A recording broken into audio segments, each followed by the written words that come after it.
Very good evening, everyone, and welcome to this very special and a very differently curated panel today, where we have our esteemed alums with us. Three different batches they are representing today, and we're really thankful to them. You know, we got such a positive response from them, and seriously, a lot of messages I got from others saying we are also alums. So, you know, people really want to come back and contribute, and I'm so happy with that. Of course, uh, you know, as you all know, this is the Advanced Management Program in Public Policy at the Indian School of Business, a hybrid course which requires you to be on campus just almost 40 days in a year, which is spanned across four residencies of 10 days each, 9 days actually, and then a 3-day policy walk that happens in Delhi. So this is the structure of the program. And so very ideal a program for working professionals. This is a certificate course that is there. And the USP of the program, as we have always been talking and you might have been reading, is the peer learning that happens in the classroom because of the diversity of profiles that come into this batch. Currently, we've been really been able to improve diversity in many ways. The current batch of the program has 30% females, and also in terms of private and public, we are almost 50-50 right now.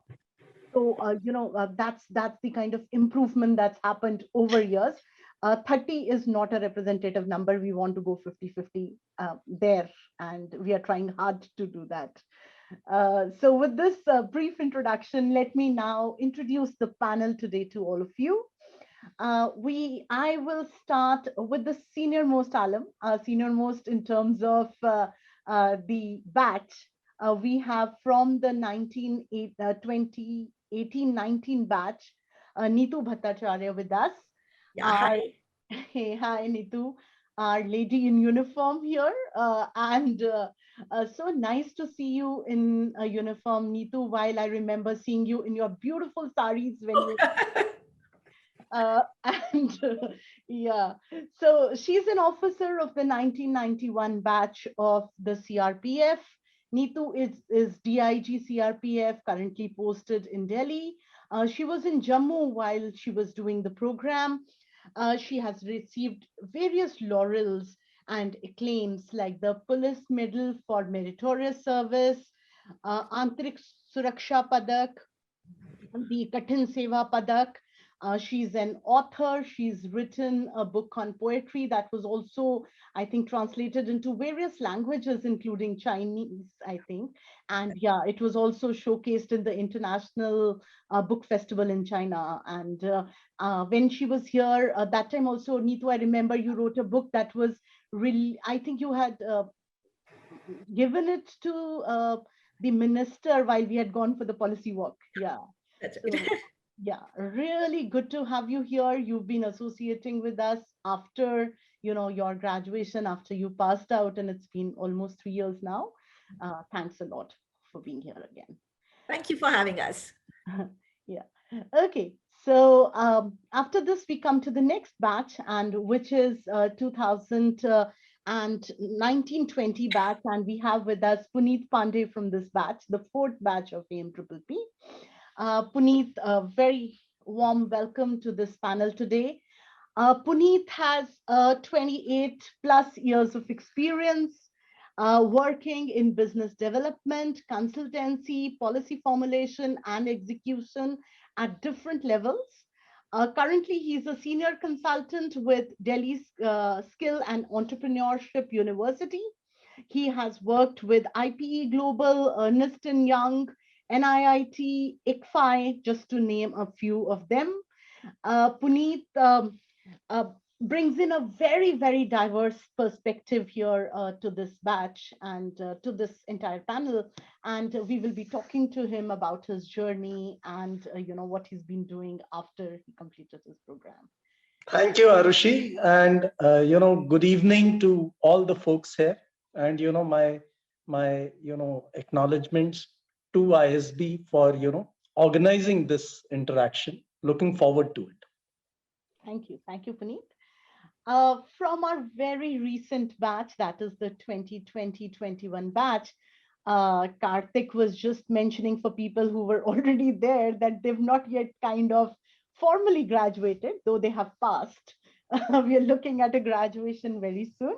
So we have Koeli and Karthik from this batch. I'll introduce Koeli Jaluka. Koeli is the Director, Public Affairs, Corporate Communication, and Corporate Social Responsibility at Roche in India. She has over 20 years of work experience, and her experience ranges from media to FMCG, automotive, farm equipments, and of course, healthcare now.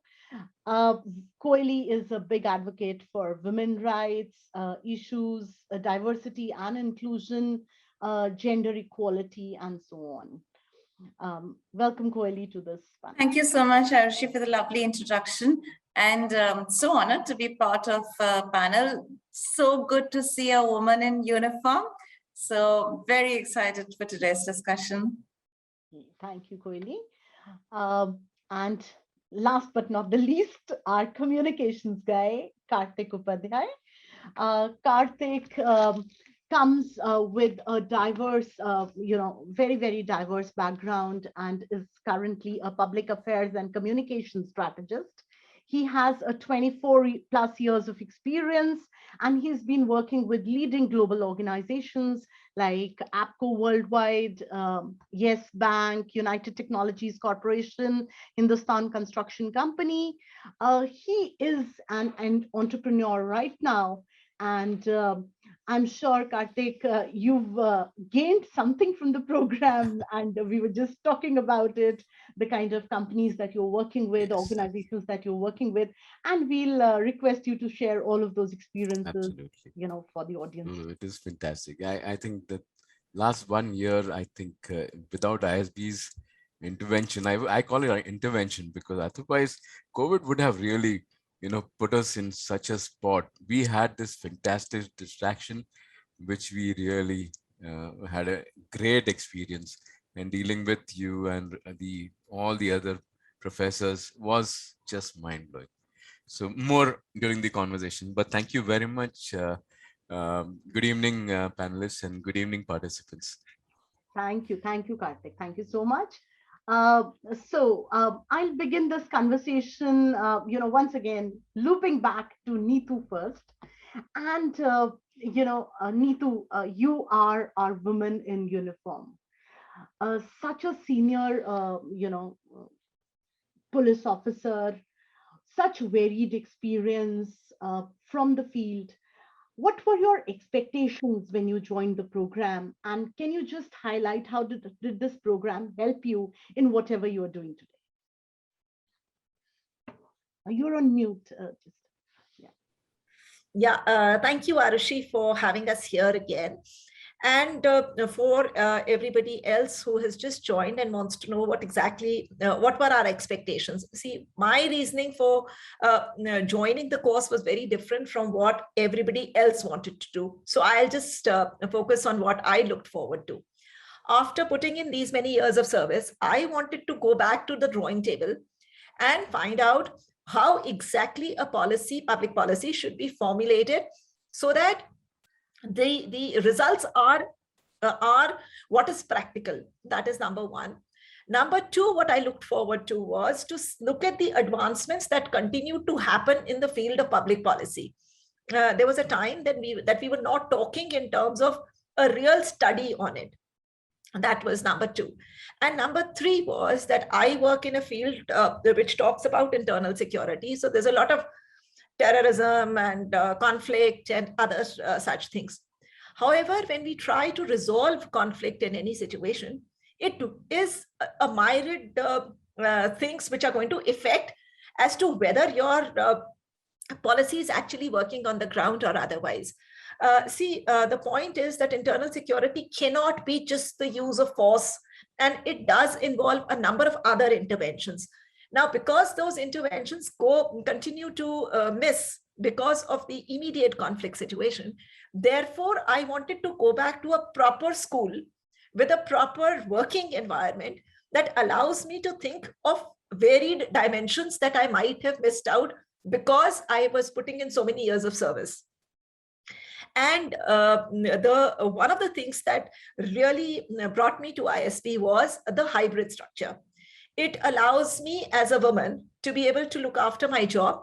It allows me to look after my family. It's extremely difficult to take off 1 year from your working career and your working family life to be able to devote to just study. So the hybrid structure allows you to do that. And last but not the least, which is very, very important about this course is, whatever you are doing, you have the time to actually go and do it on the field as well. See, you've learned a particular thing. How do you put it into action? And how do you come back to the school to then again able to ask your questions? That is what is one of the USPs of ISB, other than, of course, the networking that everybody will talk about. But to me, these were the various dimensions that ISB was able to give to me. Yeah. Yeah. No, thank you so much, Neetu. Any other thing that you would like to highlight? Any story that you can think about, anecdote, maybe, your time here? Yeah, so ISB was a huge time for me in many other ways.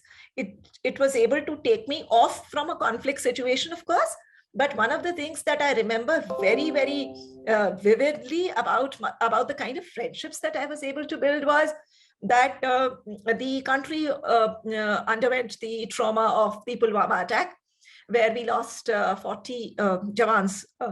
And because I was in J&K and therefore very intimately working with it, there was every single person who stood by me and my force. I remember you yourself were extremely supporting. But more than that, ISB itself came like a family to stand by it. And when you know that even when you're standing in a conflict situation, here is a country that stands with you, that is a huge moral support that works. And even on the day of the conflict, I had these n number of messages that poured in. And the next time that I went back to ISB, it was very, very nice, despite the huge tragedy. I know, Neetu. I still remember, I can feel those goosebumps even today when I remember those photographs that you were sending, your forces, people in coffins. It was just, I can just recall the same moment right now. And, you being there, I remember the batch used to call you and maybe some newspaper also called you the Iron Lady there, and you truly are. So. But that is all that I wanted to underline here was the kind of bonds that you build at ISB. Coming from very, very diverse fields, you suddenly start realizing what the other person is undergoing. We had somebody who was a budding politician. We also had somebody who was a lot of people from the railways, a lot of people from very, very diverse backgrounds. And yet, when all these people come together, even today, it seems like a lovely time. ISB was too good to us. Yeah, sure. Thank you so much, Neetu. Let me go over to Puneet now. Puneet, there's one question, and there's so many questions that I can see pouring in on the chat here. Guys, if you have time, you can just start even going through those, and I'll come back to many of those. But yeah, Puneet, the question for you is that you are one person with amazing years of experience. I think that time you had 25 plus years of experience. You took a proper break, a kind of a sabbatical to do this program. And then you ventured once again to your field. You've been doing extremely well after the program. Can you please talk to the participants, the people who are, wanting to do this program here and are attending the webinar today, on your expectations at that time? How did you make use of the program, and how has the program helped you in your career trajectory after that? So thank you for asking that, Arushi. And I pick up from how Neetu ma'am said that every individual may have their own reasons for taking up a program like this advanced management program in public policy. How I would like to put it across as a context in my case is that, even before doing this program, for more than a decade of my experience was working with the intersections of education, skilling, skill development, and it was into implementation of most of the public policies, working with governments, state governments, and the multilateral organizations. So I was on the other side of the table. I was always given a kind of a drawing board, a kind of a game with the fixed rules as to how to score, how I would make a foul, and I had to operate within those boundary lines of a policy, of a project, or initiative in terms of implementing it. Now, having been in that space and having worked there in terms of an implementation and an operations guy of rolling out such projects, I was always intrigued, and there was an element of mysticism as to how does a public policy get laid out, how does it get formulated. And it was a personal ambition to do a cutting edge public policy course.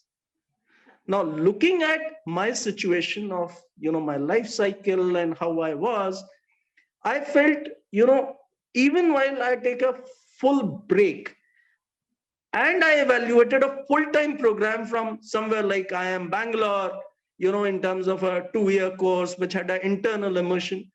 But when I looked at the formatting of this unique, kind of a blended learning model that ISB had put together, and the kind of, feel that I had in terms of the faculties, not only from India, but faculties were teaching in Harvard and Fletcher and coming across and delivering this program. I think I zeroed down on this program, and I think this is one of the best investments I made in my life. So I will put it that way. And to put it across, I think a program like this has so many elements which are like a sustained release, and it is on the prerogative of the person who goes to the program in terms of absorbing the program, in terms of building the networks, in terms of trying to contextualize it to their operational environment and take the value back. So there are immense ways in which you can do. In my case, after doing the program, while I was doing the program, I did some consulting assignments because I shifted from a corporate and a consulting environment to working with social development sector. So I decided to do some consulting assignments within the breaks that I got, which also gave me opportunity to implement some of these, policy takeaways that I had from the classes. And I could plan my career in terms of aspirational positions and move to the other side in terms of being with the governments and state sector, like I'm with Delhi Skill and Entrepreneurship University. And as we speak, I'm also planning a transition now and moving on to take on a new opportunity for a global project with UNICEF. So I think the reasons may be different for every individual, but I think the kind of a world-class course and a kind of a structure that ISB has put together is something which is unmatchable in terms of things, and I have gained immensely from it. Thank you so much, Puneet. Congratulations for your transition and all the best with your new assignment. So, we do get Puneet queries on, and this is the second question that I'm posing to you. A lot of queries that, because we don't provide any placement support. There is a purpose for it because half of the batch is coming from the government sector and, they are there. This is an executive education program, so the placement is not a mandate of the program. What we want is people learn and grow. They use the networks. So can you just reflect on it? Because not placement support not being there, do you think people can still think of transitions? You've already given an answer, but yeah, just to reiterate, kind of. So just to amplify that a bit, I think, for someone who's a matured professional already, and this is not a program for someone who has a threshold of just few years of experience, like, the other programs of ISB. This is for probably someone who has a threshold of experience, who has been into a space, who has done that.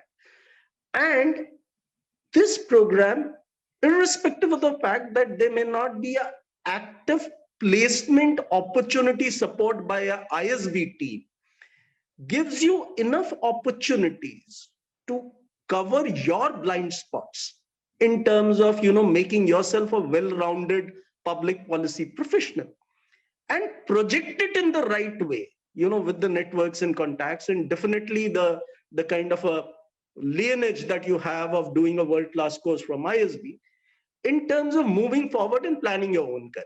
So that is how I would say, you have the prerogative on yourself to plan your career. But I think the value that comes along with this course in terms of making you better prepared for an orbit change, and kind of, being aspirational and trying to reach out for those orbits, it opens doors and pathways. Thank you. Thank you, Puneet. Let me just go over now to Kweli. Kweli, you come with very different expectations. You were already working with Roche when you were here in the program. And there were a lot of things that, you were so active in the classes. Especially, I remember the interaction with the Chief Secretary of Punjab when, you were talking about the initiatives that are already going on, in different states. And of course, how you're expanding to Punjab and all of that.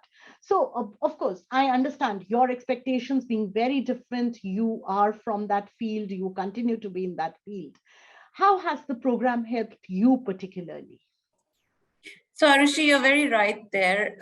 Each story is different. I think you can see the four of us, we have different stories. I'm sure if you pick anyone in our batch or any of the other batch, their stories are going to be different. Continuing on that theme, my story was that, yes, I had a new portfolio in hand. I have all along been a communications and CSR person. Healthcare industry was new to me, so it was very exciting. And I really wanted to, while I was deep diving in the work, I really wanted to understand the theory behind the practice. That was one part of it. But the other part of it was that, I would interact with the health ministries, with government officials, sometimes with ministers. And I really desperately wanted to understand what's going on inside their heads. I'm sitting across the other side of the table. I just want to know, I just want to understand that person. And I think this course has given that terrific opportunity, and our batch has been particularly lucky there because we had almost a 50-50. We were the first batch which, where private people from corporates were also allowed to be in a public policy program, and we shared the room with very highly placed, very senior government officials. And there were people from the social sector, and then there were people from corporates like myself. So that kind of a medley, I don't think anything else could have, no other experience in life, forget any other business school, no other experience in life would put you in a situation like that. I mean, imagine having dinner with the joint director of CBI and listening to stories and, listening to stories of cabinet secretaries, senior officials. It's just unparalleled fun. It's a social situation that puts your imagination in a tizzy. So those were my very two clear objectives, and I think they've been fulfilled. Neetuji also spoke about the need for balance between family, work, and everything else that we women unfortunately have to balance. The men are lucky that way. So yes, I mean, absolutely, to that point, there is no way I could have chosen a dedicated 1 year, 2 year program where I am giving 2 of those years in studying. I can't afford to do that, literally and figuratively. So, so this was just a perfect answer to my needs. Thank you, Koili. Thank you for the kind words. Just a subsequent question to you. In terms of courses, because of course we have diversity of courses in this program, wherein, we start with concepts and then there are the skills related courses, and then we move on to domains. Which were the particular courses that helped you as a professional, and that you can, say like, okay, these 2, 3 courses were the ones that maybe, you were looking forward to. There may be many more, but Yeah, there are quite a few, but two things that have really stuck with me and helped me in my day-to-day job. One is evidence and policy making, course, a paper that Dr. Chhatre takes. And the other one was definitely the capstone, because even when I thought of the topic for my capstone, I chose something that I'm closely working with, which is increasing awareness about diabetes. And it just helped me structure even the work that I was doing in such a focused manner that I was able to segregate the planning phase, the implementation phase, the reporting phase, and then the last phase where you make tweaks to the program, right? So I think these two are top of the mind for me. Perfect. I think a lot of people can relate to Professor Chatre's classes in particular. So many courses, but yeah, evidence is there. And right in the beginning, when you're talking of the counterfactual, I think that is something everyone, I think all batches can probably relate to it. Uh, Coming over to Karthik now. Karthik, you were working in the communications field while, when you joined the program. Finally, you left it and now you are an entrepreneur. I can see some of the messages, and I was just reading through the chat here. Vinay Jaiswal, who's the convener of Explore Kolkata, I Yeah, think he's also writing something about entrepreneurship and his vision for entrepreneurship. correct. So I'm sure a lot of entrepreneurs are thinking about just understanding public policy. How will you guide them? What do you think the program can bring in for them? Absolutely. So when I started off, obviously there were no plans for me becoming an entrepreneur. My whole idea was that I was working for some organizations which were leading advocacy related communications around some really interesting subjects, interesting and essential issues in the policy space. So more about working from the outside, from the private sector. How do you actually use some of the tools that are available to create advocacy and create that surround sound around a particular issue?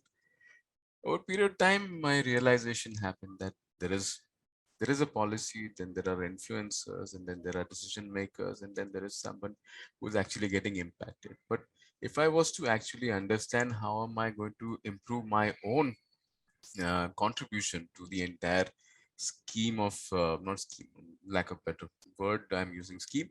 How do you approach policy advocacy? I would rather go and spend some time with the best available professional course, which will, as Neetu ma'am and rest of the panelists also mentioned, that the timing is of is of essence. If you are not able to give that kind of time and you're supposed to be dedicatedly working for several years, hours, plus you're going to study and deliver, it's going to be impossible. So this was an ideal hybrid course which I found. Uh, from entrepreneur, so as you progress, the learnings from the my classmate, and as Koili mentioned, you're sitting across with some of the top IAS officers who have got years of experience of managing huge issues which we are only reading about them in the newspapers.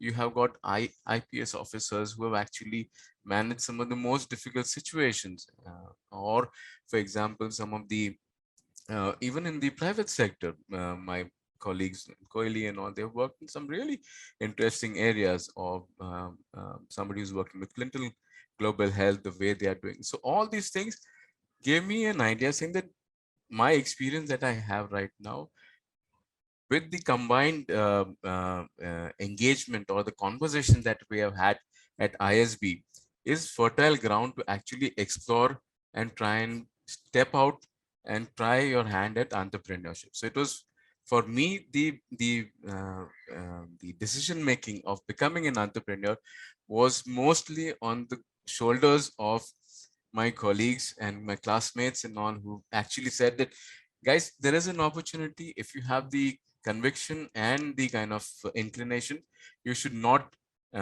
resist, you should not stop, you should actually explore that. And that's the reason I stepped into that. From the course point of view, I think the discipline which was brought about, because I last had studies was 25 years ago when I was doing my law, and after that there was nothing that I had done in between except for writing documents and reports and all. So when you did that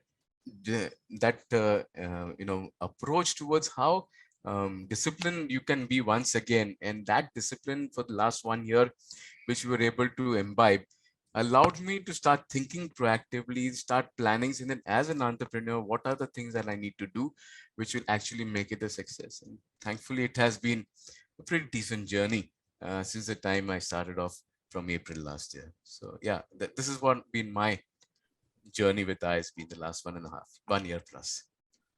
Thank you, Karthik. Thank you so much. And as I was saying in the beginning, you guys, your batch has been one of the most active batches. We are looking at the graduation so that, we have a set of alums who can actually get everyone together. And we've been conducting a lot of activities for the alums of late.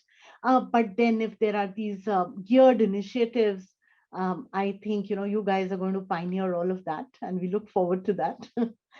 uh, yeah. Thanks. Okay, and one more question that I have for you, Karthik, is about the growing opportunities, and it's to you, and then I'll also open it up to others. The growing opportunities in the public policy space, because public policy space is evolving. I was just reading one of the questions here in the chat, which, it's of course not directed to us, and it's more of a question in the public policy debates, that whether it's just the bureaucrats and the politicians who should be allowed to make policies. I think there is a lot of change that is happening Yes. right now in the policy space. People can speak out their minds, bills, you can actually be vocal, you can give your inputs to a lot of discussions that are happening on each and every bill. Can you just maybe you can start with this? How is this space evolving? How can people look at newer roles in this space? And Correct. how can private sector professionals contribute particularly? Absolutely. I think this is a spot on question, Arushi. And what I have been, reading up and trying to understand in the last few years. See, technology has changed the entire platform by with the introduction of platforms. It's brought about your entire engagement with your consumers and your customers much more closer. So your a company till date was only, say, for example, you take any organization which is dealing with the external customers. You would be dealing with, say, let's talk about it, Zomato or a Swiggy, or you talk about even an Uber, or you talk about large global social media platforms like Facebook or Twitter. Now these are all run basis a business model, but at the end of the day, some of the issues which have enabled them to propel or go forward are the policies that they've written for the organizations which are external facing. While it is not exactly public policy, but for it is a policy which they've written, which is being interpreted by the consumer and the public at large, who who want to be given the right direction. Even they are expecting somebody to tell them, saying that these are the multiple opportunities that are available. These are some of the pitfalls that you need to be aware of. So for public policy professional who's able to actually interpret data is actually able to interpret the current mood, what are the issues that are being faced by the customer or the external audience, is able to deal with your multiple stakeholders and create an assessment saying that yes, these are the gaps, these are the enablers which you can introduce in the organization's policy, are areas which young public policy professionals or policy professionals can actually aspire to get into. You may come in from any walk of life. In fact, you are a disciplinarian from an engineering background or from an architectural or a construction background. You will come with that particular experience, and because of the technology that has actually allowed us to rapidly move and reach much wider target audience, you can work with the organizations, you can work with the private sector also to establish a public policy, or not establish a public policy, but establish policies which are going to be important for the public who are your customers. So I think there is a huge potential and fantastic opportunity. Thank you, Karthik. Anyone else would like to just add on to what Karthik is saying here? Any of our panelists? Yeah. So I think Karthik covered it wonderfully in terms of things. And how I look at some of the dimensions of evolution is, I think, how public policy probably a decade back was understood as probably a prerogative of, someone within the government or, the civil servants in terms of deciding it. I think how the government itself is looking at moving forward, more of public-private partnerships, more of working with civil society organizations in terms of a collaborative approach, has opened up these opportunities in terms of understanding how public policies or a policy for a public good needs to be, drafted. The second aspect, again, as Karthik said, most of the tech companies and beyond the tech companies, the consumer facing companies, I think we are in an era of what we call as a very, very conscious consumerism now, and very demanding consumers. And that is why I think every private organization is also looking at, brushing up their aspect of how to have a public policy in place, or policies for, public, and how to deal with public in terms of, their products, services, perceptions, and, any grievance that comes in, how to handle that. And I think this opens up diverse opportunities for someone who comes with a domain expertise and builds upon it with a good quality public policy course. Yeah, so adding to what both of you just said, see, you just mentioned that we came with there's been a thought process that says that public policy is something that we associate with government bureaucrats, and because they are the ones who are making it. The point that I wanted to bring out here for anybody else who's from the government service who's on the show, one of the things that I wanted to point out was that yes, there was a thought process like that. But when we try and come back to this kind of school, and Koili just mentioned the Capstone project, so which I also took up a topic that I was working very closely with, but it allowed me to structure my thoughts, reframe the questions again, and then relook at what I have missed out all along. There is a lot that is happening in the government service also, which is a lot of outsourcing of looking at projects. But once these outsourced projects also come back to you, are you coming to the conclusion that you want to, or you are going to be willing to look for something which is counterintuitive to what you thought, the evidence? So that is number two. And number three was that when I was working on women in conflict areas, so this one aspect was I was able to look forward to statistically, what is it that affects women, but what is it that allows women to come out of that situation which they find themselves in. Now, to be able to do that, one, you would need to be statistically fine, but you also need to be able to structure your entire study to be able to look at a holistic picture. And then when you try and formulate a public policy around that, then you come up with a very different question, the answer, than you would have done it on your own. So ISB is allowed you to be able to look at things, take a step back from whatever service you've been doing, take a step back from whatever you've thought of all your life, and then look at it from very different angles, and then come up with something which is very different from what you would have made a policy had you not done the course.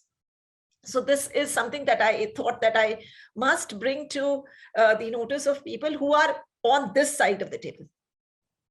I couldn't agree more, Neetuji. I think there is a very, very perceptible shift in mindset, because there are so many opinions that you are now privy to from all sectors. It just alters your decision making in an irreversible way, and in a very good way. It opens up your mind to facets that you would have never imagined. And now that I've put in 3 years, I also realize that this needs to be an ongoing process as well. So where Arushi says it's important for the alumni to keep connecting, I have made it a conscious decision to be in touch with almost all my batch, and therefore thankful to ISB for this lateral thing. For instance, today I've been able to meet you people. So this gives me a very different perspective as to, okay, one could hear somebody from a very different branch. Tomorrow it is possible to think again differently. So this huge thing, this might, I would call it a soft skill. I would also call it one of the intangibles that ISB gets you, other than, of course, the tag. Yeah, thank you guys. Seriously, wonderful thoughts. Just to add on, Neetu, to what you were saying, you know what, 2 things here. One, we are facilitating our alums in case, there is a curriculum review and they want to look at newer courses that are being, floated, offered, new faculty teaching, they can always come back to the classroom. So that's something that we've started. And Sahil Makkar, I think, from your batch, he did one of the courses recently. So yeah, so that is one thing. There are so many questions. Let me just start with a few of them. I know some of them I'll only have to answer. I'll begin from the top, and Shyamal Purushottam is writing that he's an aspiring politician with basic education. With people from this background be allowed, will be there in the course. So Shyamal, of course, I don't know your profile, but yes, we've had budding politicians in the program. In fact, now in the current batch, we also have a full-time politician who's a 7 years MLA. He's been an MLA for 7 years, and a current sitting MLA who's in the batch. So the kind of perspective politicians bring in to a policy program is very different. Yeah. So of course, I don't know what you've studied earlier, so I can't comment right now, but yeah, you can be in touch with Richa, who's sitting here with us. And of course, she can connect, she can talk to you. And if required, anyone else can also talk to you regarding the match that you're looking at. Yeah, my batch, adding to this, what Arushi just said, my batch also had one budding politician. He was from the Uttar Pradesh. And we are looking forward to now the elections that are coming up. But more than that, having a politician on your batch also helps.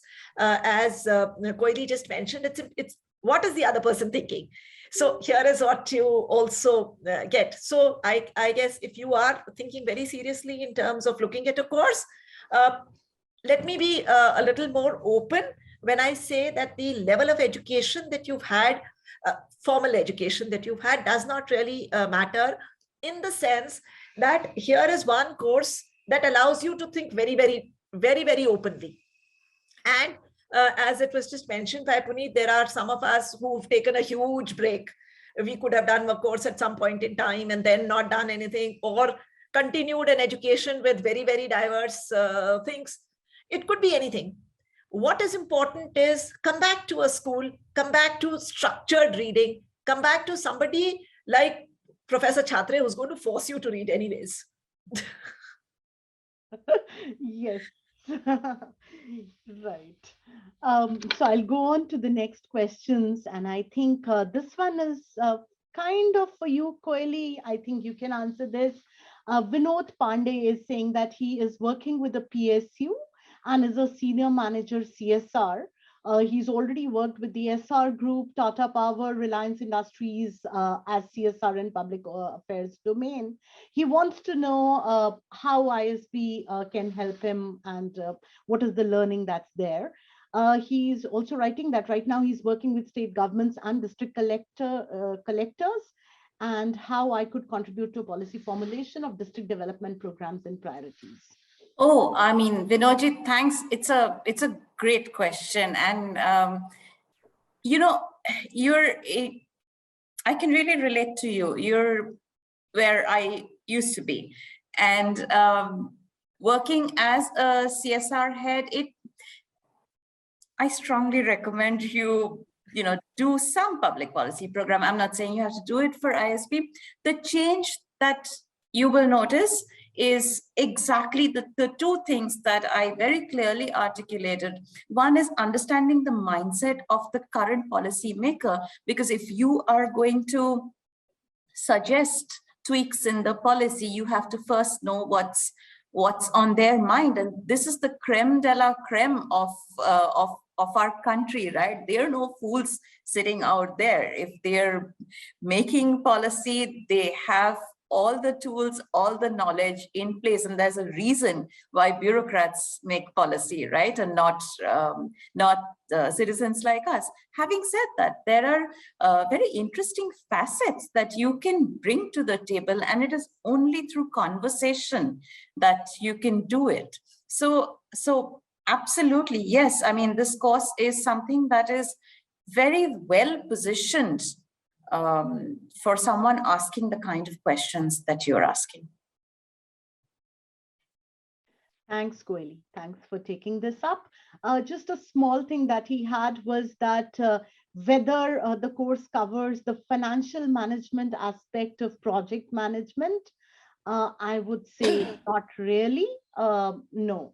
So there is, this course is very differently built. If you're looking at details, that is more in a postgraduate program. So, here it's more of learnings that are going to go a long way. And so project management is not a part of the curriculum, but yeah.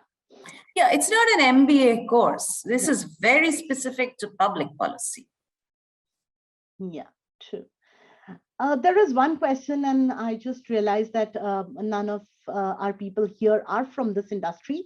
But of course, you guys have had peers, and maybe, some of you can answer it, and then I can add to it. Jaya Surya is asking, how will this course help private sector employees in the IT industry? And whether it is beneficial for mid-career professionals of an experience between 5 to 10 years also. I can take that because I think in our batch, we had an entrepreneur, and Rahul was a tech person. He was from IT background, from IIT Madras, worked in US, in various multinationals, and then he became an entrepreneur. And he had his own IT company. And I think when I was having these conversations, as Koeli mentioned, with Rahul, and we were trying to interact his motivation of doing the course, I think he exemplified that for an IT company and dealing with products and services which not only go to government, but private companies, and also directly to consumers. I think understanding the nuances of public policy, how to design that, policies to suit, the customer's requirement, was something that he was looking for. And he also wanted to understand and gain insights on, how senior government officials think what Kohli also mentioned about, how does a senior IAS officer think on the other side of table in terms of things? And I think that had good insights in terms of things, which helped him in terms of that. Yeah, true. So, we get, and even in the current batch, we have professionals who've been working in the IT sector. And now, because of the relationship, so someone who's been working in SAP or others, they were always in that field where, they were into the typical IT roles. But with the interface with the government, they've started understanding policy. They want to shift right now. And we've had participants who've been joining it. So it just depends on your motivation, what you are looking at. When it comes to experience, particularly, you will find people who are as young as 6 to 7, 5 to 6, or 6 to 7 years of experience, and at the same time, you'll have someone who has 28 years of experience in the batch. That is what this program brings in, and all these people, just the younger ones and the senior ones, all together in this cohort, make the cohort all the more different. So that's what I would like to say here. I Yeah. think, Neetu, you also had young people, many of them. We had Pratyush, who was an entrepreneur and with an IT background. He had a same kind of thing. He had a company of his own. And over the last 3 years, whatever we've interacted with him, see, he's been able to get a clear insight as to what is needed on the other side. We've gained in the sense that we've been able to tell him that this is what we are looking for. An example would be, for instance, his interaction with me, which is a very personal this thing, but an anecdote that I'd like to share here is, I'm looking at ways in which I can make the defense of my campus in such a way that it becomes more tech-oriented than a person-oriented thing. So if I would like to be able to upgrade, I would like to look at AI, and I would also like to be able to look at ways in which the campus becomes impregnable. So in my own way, I would like to look at CCTV cameras, etc., etc., etc., the tech part of it. He, on the other hand, brings up that this is how you can formulate your way. This is what I can do for you. I come up with this, that this can be the policy to it. How do you make an access control to a campus that makes it more secure? This is just giving an example of the table, just because you asked a question. And when you are saying whether 5 to 10 years of experience is good, I would say yes, because by the time you put in 15, 20 years, the public policy would move even further. So if you're trying to do something now, you need to know what is the field asking now. If there are jaded thoughts on both sides, I would agree with the amount of years of service that I've put in, there would already be a jaded thought. So you would need to be able to open my mind, because you're the one who's coming to the table. I am looking for a solution. You have a solution with you. How do we put the two things together? Unless you are able to give me something which it really appeals to me. So if you put in, let's say, another 10, 15 years of service, you will also become what I am already there. So one of the thoughts that we've come across over a period of time is, one must have friends who are at least 20, 30 years younger to you, because that is the only way you can learn. And this is what ISP definitely does that for you. Thanks, Neetu. And okay, let me go to the next question. And this is Rohit Dubey. He says, hi, I'm now heading corporate communications. I have recently completed a general management course for senior management professionals. Do you think joining a policy program will be of help to me? Karthik, would you like to take this? Yes, absolutely. Thank you. I think this was a question which I also had in my mind, Rohit, when I was looking at ISB. The thought of actually the actual experience of policy making is very different, and the fact that what you are working with others and trying to implement that policy is very different. So if you are a person who is already you just mentioned also that you've done general management program and senior management professionals. You seem to be an academically inclined person. And if you are with that bent of mind, I think this course at ISB will add that extra feather in your cap, and which will take you onto a path which allowing you to interpret what all of us have spoken all this since the beginning of this conversation, that how does the person sitting on the other side of the table and the person who's actually on this side of the table think policy making, uh, um, uh, uh, how policy making is done, or how policy engagement has to be done. So we had talked about not only just policy making, we also had certain conversations, several conversations on policy implementation. We had evidence of how you can actually monitor the progress of policy and therefore improve as you are going ahead in the implementation of the policy. So as an academically inclined person, you should definitely consider ISB's this particular course.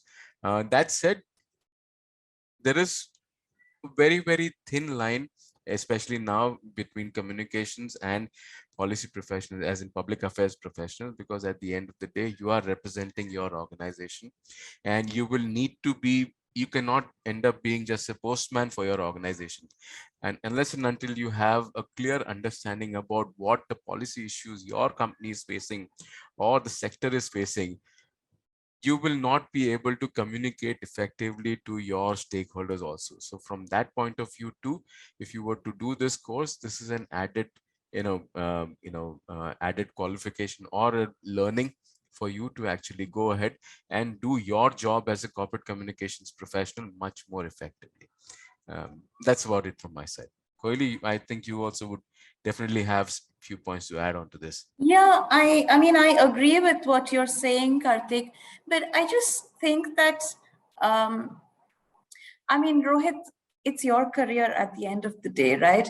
You'll know where you want to go. You've done a management program. That's great. Honestly, a management program is like I mean, it's a must do, right? I mean, it's hygiene. And it's great that you've done it. I agree with you, Karthik, when you say that most communications professionals veer very closely towards public policy, have an active interest. Rohit, you may have it, or you may be an anomaly. Your career path is something that you decide. Will a course like this help?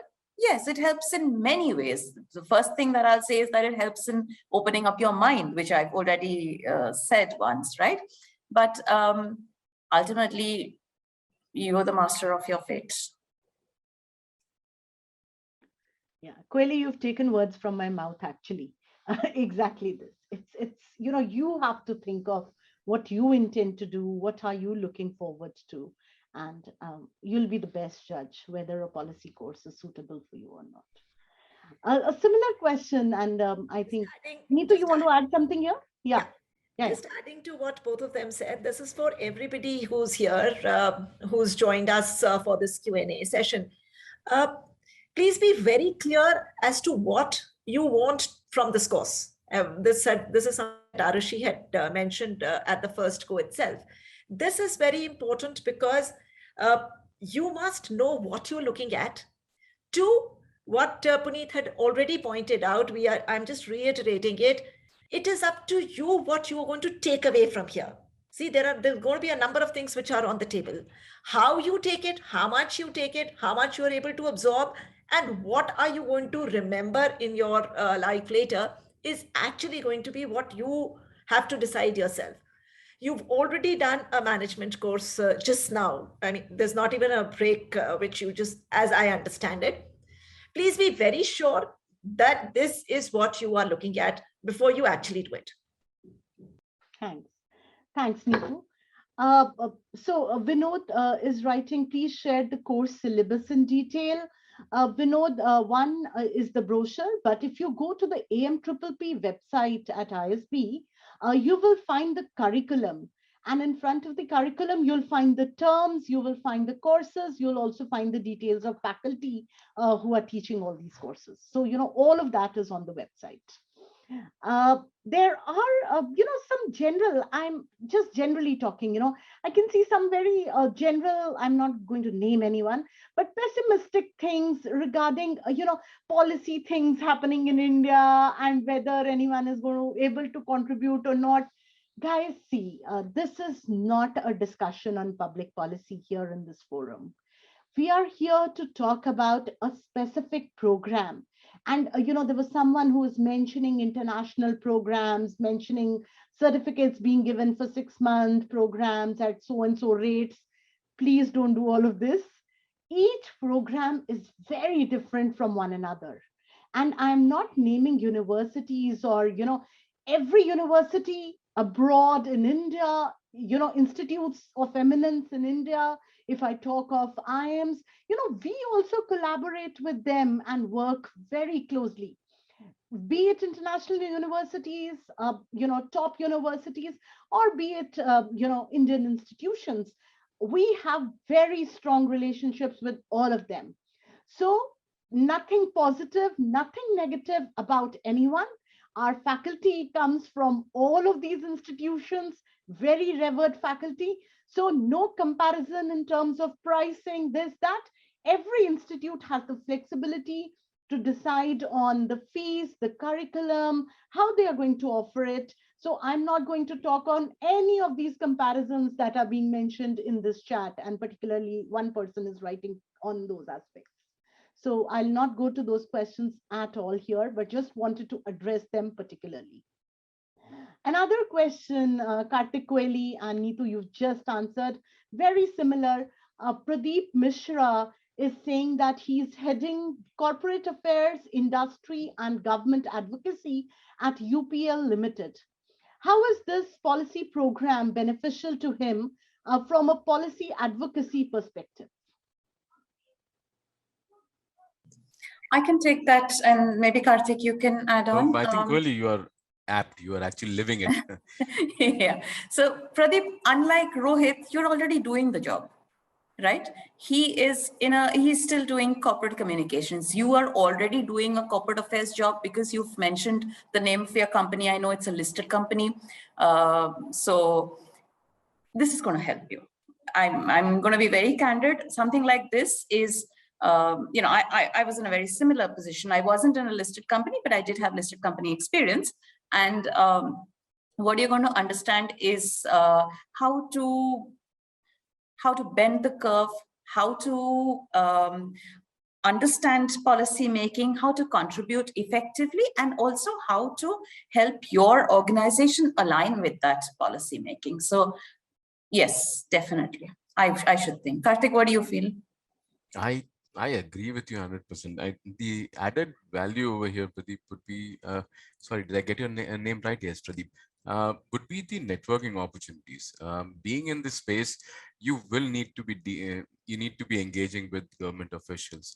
The number of high-profile introductions and the fact that you represent ISB, the way it has helped connect with some of the people are unbelievable. The fact that you are sitting across the chief secretary of a state and actually having a cup of tea with that person, our experiences you can only get if you are among the top echelons of the country, right?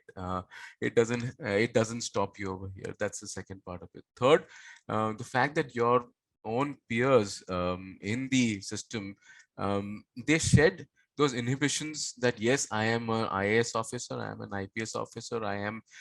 We have in fact MD and C chairman of a large PSU, a part of that. We have the joint CBI director with us. Everybody was like, nobody carried a kind of a flag saying that I am representing so and so.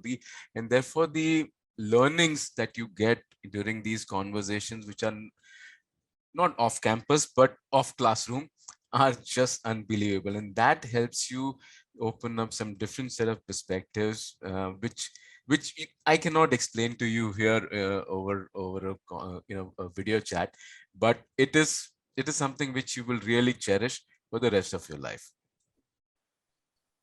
Yeah, thank you, Kweli and Karthik. there is one question about alums and alumni network. So how is the network of alumni is because that's one of the most valuable things, and how does it work like? So of course the two of you not alums, but yeah, if Puneet, you can take this up in the beginning, and maybe Neetu can also add some things, and then we go on to the other two. So I think this current conversation that we are having in the event we are having is a living example of how ISB connects with its alums across batches and specifically for these advanced management programs in public policy. And, besides this, I think every opportunity where there is an interface where, alums across batches can have an interaction, we have got that facilitation. And that is something that opens up. Imagine the power of getting associated with, alumni who are from civil services, who are from top organizations in private sector, who are heading CSRs, who are entrepreneurs, and across batches who have gone through the same course, and you have an opportunity to network with them, connect with them, and bond with them, and try to look at having powerful conversations and taking it forward.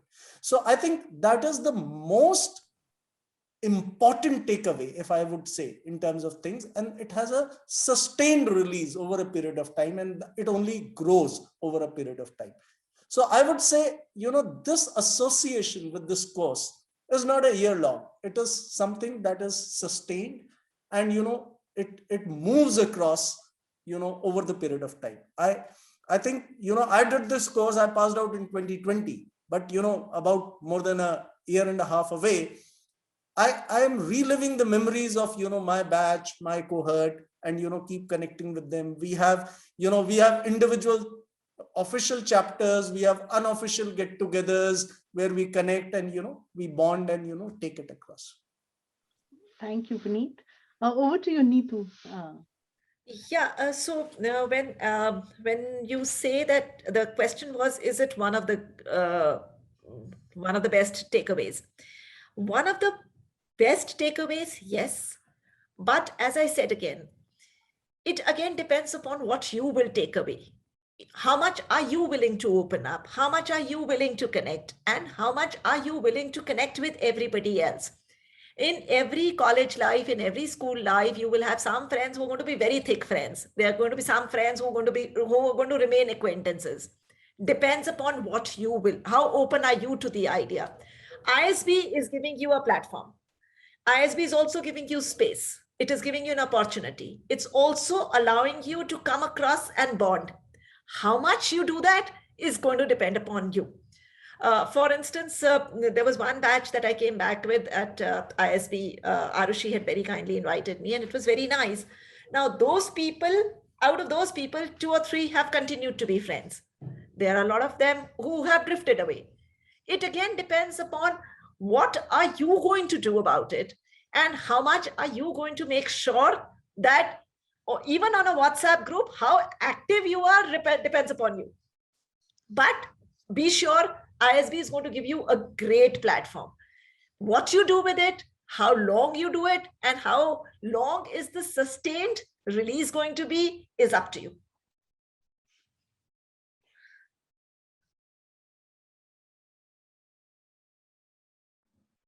Yeah, Arushi, unmute. I got muted. Yeah. Thank you, Neetu. Thank you so much. Anything you guys want to add, Karthik Kweli? I think you still have to see the alum phase. It's too early to talk about it. So let's just go on to the next one. No, but we are at least we have started, as I mentioned before the chat, parallelly without the alum kicking in. We have joined hands with the Max and Pro groups and the previous batches also. We've created our own WhatsApp group, and there is conversation happening. There are people sharing updates on what's happening, and we get to know so much more. There have been our peers or the predecessors, as I may call. They have actually authored, done some fabulous work in their jobs. They've written books. We get to know about that. We're getting access to that. Their opinions about certain aspects that we talk on the group are really, really interesting. So I think while we haven't got the official alum tag, but we haven't been missing out much on that. We have already initiated the conversations. As Neetu ma'am said, that it's up to you how much you want to take it away from here. Absolutely. Thanks a lot. So yeah, Vinay, thank you so much for your lovely message. He really liked the message. He's saying everyone is equally brilliant. I'm so privileged to be enlightened by very esteemed panel.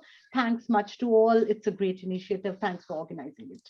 Thank you, Vinay. And we do hope, to see you sometime. Maybe interviews or whatever the Yes. program. Going ahead, there was one question, and that was talking about someone who has an engineering degree, has worked on corporates for 30 years, and he wants to venture into the policy space. Is the program suitable for him? I think Karthik, Puneet, you guys can of course talk about it, but I think Puneet is best bet over here to address this one. Yeah. I So can add to that, but Puneet ji, please. No, so while I don't have an engineering background, but probably, the kind of a work experience relates. And I decided to do this program, after nearly about 25 years of working in corporate environment in public-private space. So I think, there's nothing in terms of a fact that you are too late to do a program. I would like to put it that way. And I think I'll go back to how Neetu ma'am described. Look at it in terms of how this program, the structure, as you have understood from all of us, and from Arushi and Richa, you can go to the website, as to how this program is fitting into your plan of moving into the policy space. So in the policy space, what you're looking at, are you looking at an orbit change, being an engineer, having a domain experience? Are you looking at a policy facing function with a corporate organization, with a think tank, with an advocacy organization? Are you looking at opening doors towards working with multilaterals? So those are the kind of opportunities you need to look at and ask some questions in terms of things, and look at this kind of a program in terms of fitting into your long-term career plan in terms of things. And when I say 30 years, I think, age is and experience is just a number. I think the way we look at now professionals emerging, I think, over the years, your career spans are also, very elongated, particularly in terms of policy space. So I think richer experience coupled with the theory and understanding the nuances of a good course is something which can be a unique combination, which can take you places. Let me just add, being an engineer, I am not an engineer, but in my batch, there were about, out of the 33 people, about 16 were engineers. And they were actually among the people who really contributed well also in everybody's learning. So I think being an engineer already has given you that kind of an added advantage. And I think you should not hesitate much, at least from my own experience with my batch, where majority were engineers. I really enjoyed their company and the perspective that they brought to the table. And they were varied years of experience, from 10 years to over 30 years of experience. And so don't hesitate if that is one of the questions that is lingering in your mind. Yeah, so adding to this, what both of you have already said, see, let's remember one thing, that after 30 years of experience, if you have thought about learning a new thing, please do it now. That is number one. Number two, what I had said earlier, before you become too jaded in your thoughts, go back to the drawing table. Go back to opening your mind again. Go back to looking at evidence again. Professor Chhatrer continues to be in all our minds. But be open to looking at things again. Be open to the fact that there is going to be an 11:59 midnight deadline again. but also be open to writing a paper again, which you will have to tear up 20 times. But be open to the idea of putting in a hard work. Be open to the fact that there can be a very, very fresh insight. Also be open to the fact that if you are going to allow yourself to take another leap of faith, do that now. Thank you, Neetu. I just thank you, Neetuji. I mean, it's you're able to do this so well. I just want to add one thing, that is, be open to get used to very humbling experiences. You're not as intelligent as you think you are, because there are 30 other people who will prove you wrong. And you're not as ordinary as you think you are. You're not as uninteresting as you think you are, because these interactions, and I saw a question about residencies. Our batch was the COVID batch, and we managed residencies. They facilitated that. So these residencies are eye-opening experiences, and you should really absorb everything that you can in that time. Thank you, Koeli. Thanks everyone for these wonderful inputs. Coming to the question on residencies, and we have been getting it. I'll just take this here. COVID time, of course, very uncertain time. We don't know how things are changing. With waves coming in, there are times when we have to reschedule, but it's just rescheduling. Koeli and Karthik were the COVID batch that we can call, kind of. But all the 4 residencies happened in person. If the regulations, were not allowing in a particular state or a particular area, we also did, residencies in hotels or in places where, it was allowed at that particular time. It's just that we were all maintaining protocols and decorum.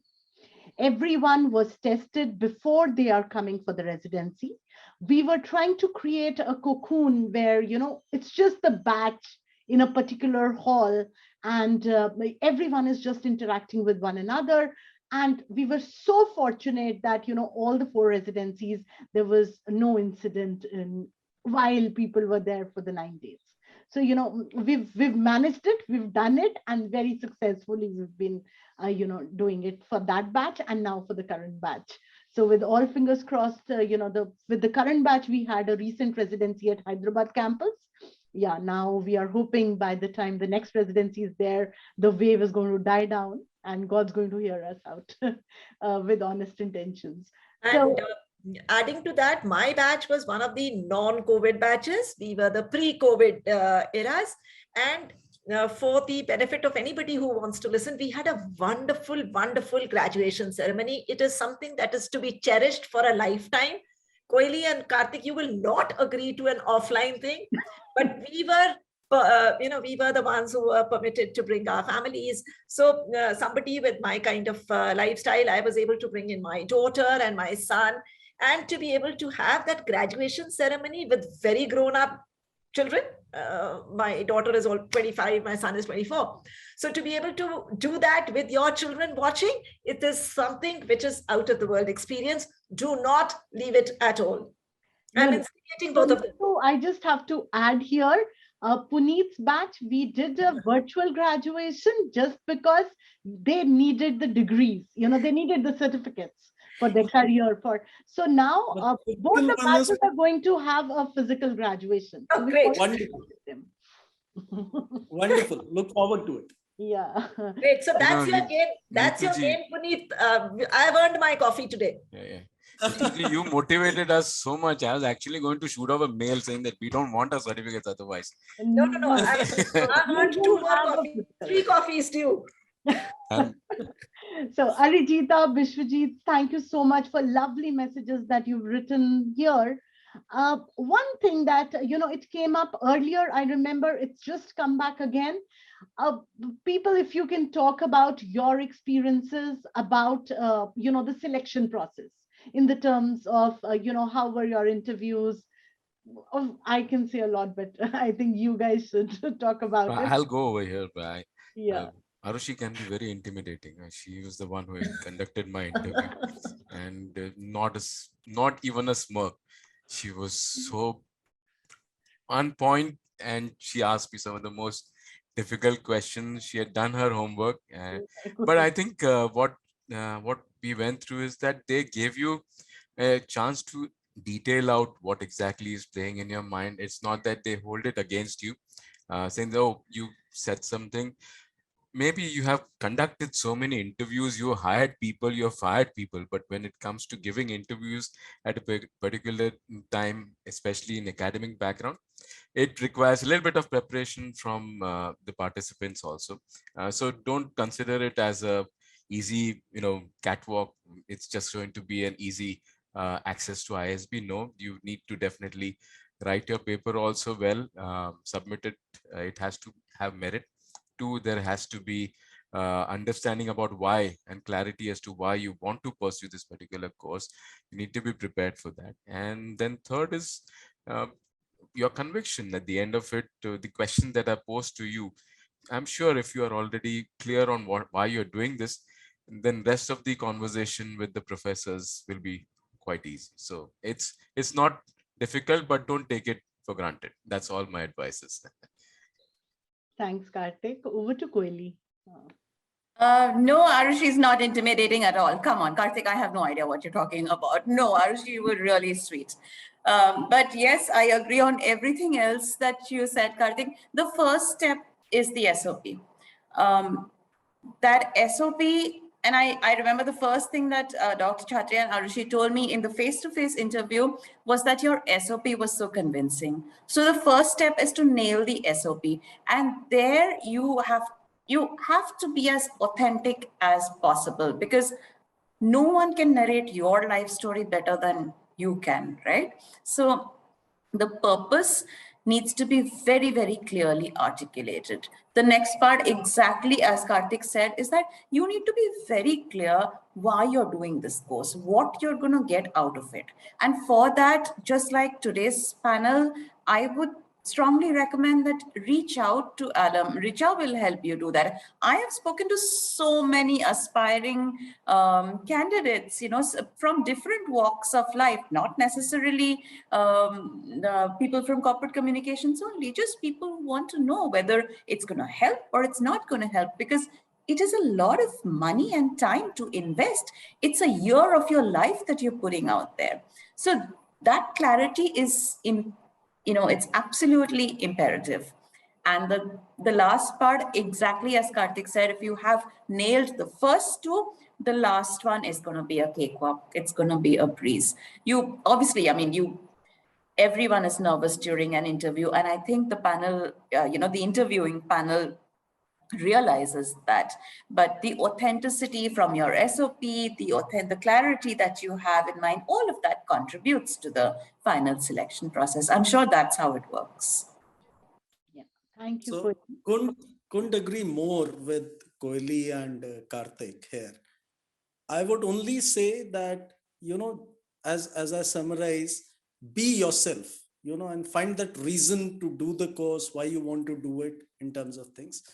I think if you look at it from ISB's perspective, there's a lot of responsibility on ISB's part, and that is why this selection process is there. Because I think building a cohort and bringing diversity into a group is something which is very important for a course like this. Because ultimately it's not only about the classes and the residencies, but the dynamics within such a cohort, and some learning experiences which happen through the cohort. So I think from that point of view, take the SOP and the interview process seriously, and also be prepared for a rigorous program. While there'll be residencies, there will be some breaks within the residencies, but I think the program is rigorous. And I would place it in terms of rigor at par, if not more than any full-time programs, because there were some comments about a full-time program and why this is a residency and a break kind of a program. I think the format is different, but in terms of rigor, and everything, it is at par or, would benchmark some of the best programs in the world. Yeah, so I think I'm the only one left. So let me tell you that when people like me look at this interview, yes, you are going back to an interview after a very long time. And that does matter. But what is also very important is that you have thought of your thoughts yet again. You've put them into some sequence. You've thought of, this is what I am looking at. This is what I want. But as Puneet just pointed out, while it might be important for you to be clear to get through the interview, it's very important for the ISB that you fit in their chair as well. It's important to look at it from both the parts of the table. Therefore, when you are trying to say that you are worth the course, try and make it so happen that the ISB thinks that you are worth the course.